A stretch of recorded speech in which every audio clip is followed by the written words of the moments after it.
This is WPTF, the first 50 years. 1924. Radio was just 4 years old as a form of entertainment. But radio fans in the Raleigh community were caught up in the excitement this new form had to offer. Ears were strained to distinguish between static and voices of WEAF New York, WBZ Springfield, KDKA Pittsburgh, and WLW in Cincinnati. But in 1924, a new voice took to the airwaves, Raleigh's own radio station. Built and owned by the late Will A. Wynn, Raleigh's first station began as WFBQ.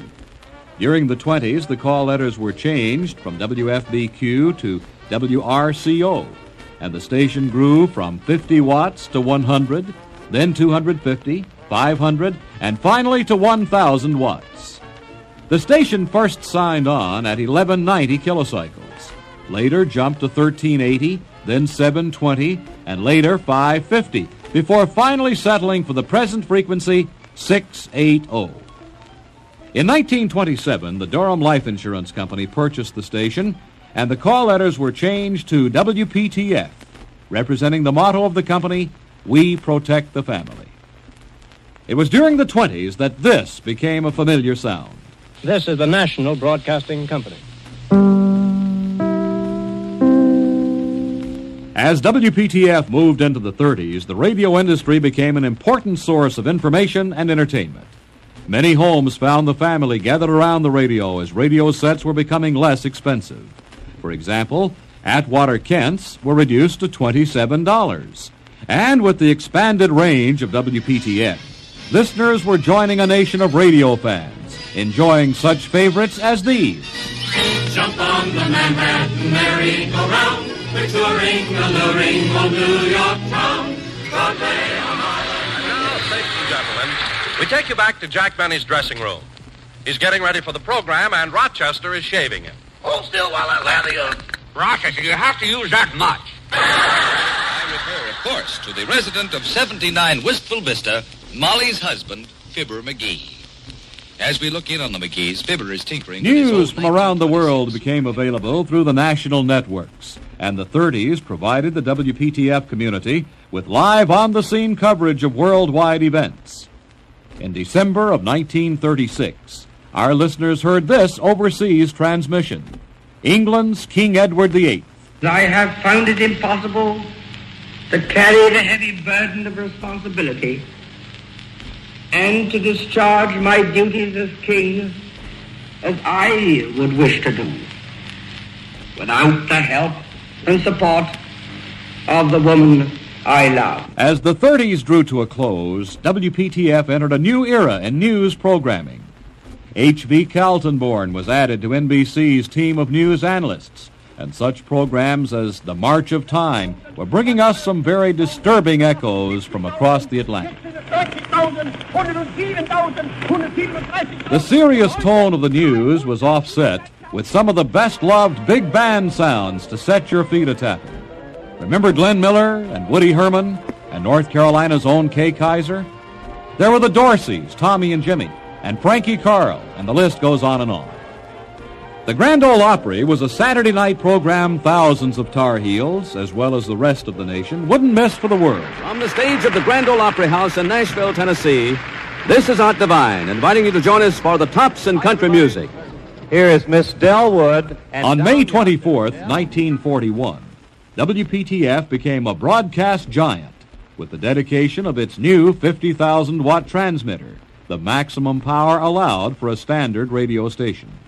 The voice, General Manager Richard Mason.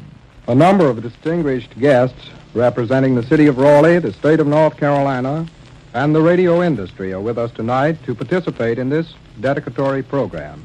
With 50,000 watts of power, WPTF took on a man-sized job of news reporting.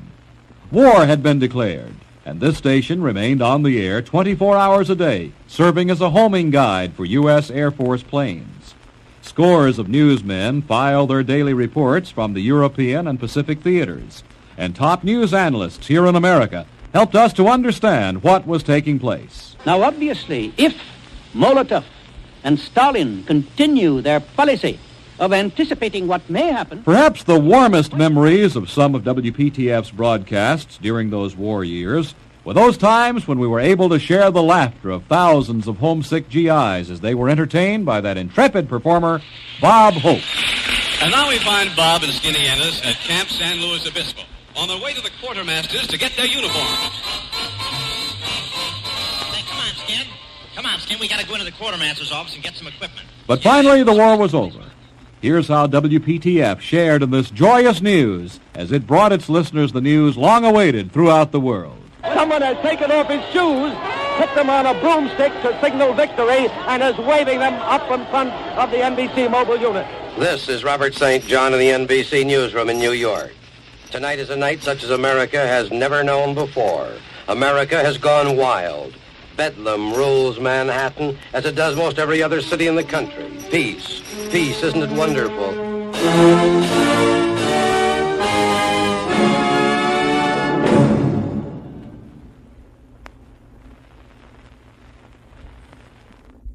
WPTF expanded its services with the addition of FM radio.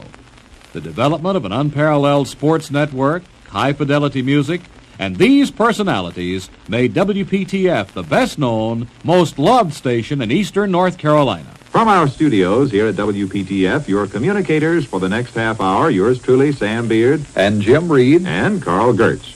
Throughout the day, you'll be hearing a lot from Raleigh. Carl, you're on. Thank you, Sam, and greetings to all of our listeners. It's a pleasure to tell you folks something about our capital city. This is Harriet Presley, WPTF in Raleigh, North Carolina. Supermarkets have a definite place. This is Phil Ellis in Raleigh, North Carolina. Monitor City of the Week. As the capital of its state, Raleigh has a problem deciding... My name is Bill Jackson, and, well, I've logged a little over 17 years behind the microphones here at WPTF, and my partner on this show... This is Jimmy Cash. With a nocturne, we send as our best to you. So here's to you. The 60s ushered in another kind of excitement, the space age. With rapid strides, beginning with Commander Alan B. Shepard, Jr., America launched the first manned suborbital spaceflight. WPTF listeners were thrilled with the accomplishment. Adding one accomplishment after another, the decade ended with the successful landing of a spacecraft on the surface of the moon. U.S. astronaut Neil A. Armstrong became the first man to set foot onto the moon. And WPTF listeners, as well as all the world, heard him make this historic statement. It's one small step for man, one giant leap for mankind. As the 70s began, WPTF radio had achieved a maturity unsurpassed by radio broadcasting anywhere. Its great success can be attributed to the able leadership of Dick Mason, the station's general manager, and Graham Pointer, the program manager. The retirement of these two men in 1972 brought accolades from around the country. Governor Robert Scott had this to say about their combined service of more than 80 years in guiding WPTF into the giant it has become in the broadcasting industry. And I'm sure that this station is going to continue to offer the quality of service to its listening area and to the broadcast industry that has been a hallmark of the company all these years. But that's not the end of the WPTF story. Carl Venters, Jr., a talented, energetic young man with a sound background of radio management, joined the staff of WPTF as our new general manager. Under his leadership, WPTF continues to serve our listeners as a friend of the family. Through the worst of times, through the best of times, for all time, WPTF will be the pulse of the people it serves. Radio is here to stay. And here is Carl Venters, our general manager, with a few words regarding his philosophy for the future of WPTF. We at Durham Life Broadcasting Service are proud to share these few highlights of the past 50 years as WPTF grew from a 500-watt infant into a 50,000-watt giant. It's a story that thousands of listeners and hundreds of performers have shared in during our first 50 years as a friend of the family. Whatever the future of WPTF and its companion FM station WQDR, programming will represent the best interests of the millions of listeners in the WPTF community. Perhaps I can sum it up this way. WPTF is the voice that shares with its neighbors what it's like to be living the life of Raleigh. You wake up in the morning, you see the rolling hills and the sunlight through the trees. And you know deep down inside you that living here in Raleigh is living like it's meant to be. Nowhere else in the nation or in all of God's creation can you find a better